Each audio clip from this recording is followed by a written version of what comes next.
శ్రీ ఆనంద ఆశ్రమంలో రాష్ట్రీయ స్వయం సేవక్ సంఘ్ ఆధ్వర్యంలో గురు పూజ మహోత్సవాన్ని భక్తి శ్రద్ధలతో నిర్వహించారు. కార్యక్రమంలో ధర్మ పరిరక్షణ, భారతీయ సంస్కృతి, నైతిక విలువలపై వక్తలు ప్రసంగించారు.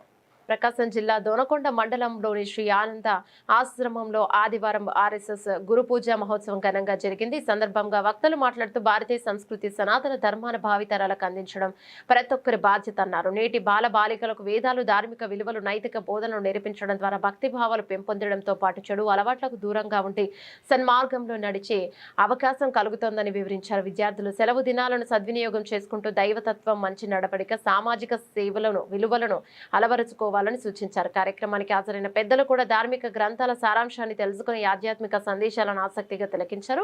కార్యక్రమంలో ఆర్ఎస్ఎస్ తరుణ ప్రముఖ స్వామి వెంకట బాల శ్రీనివాసరావు, దర్శి ఖండ గ్రామ వికాస్ సహాయోజక్ బత్తుల శ్రీను, కన్నముల్లపూడి సురేష్, అలాగే రమ్య, గుమ్మ నారాయణ, భైరవానంద స్వామి తదితరులు పాల్గొన్నారు.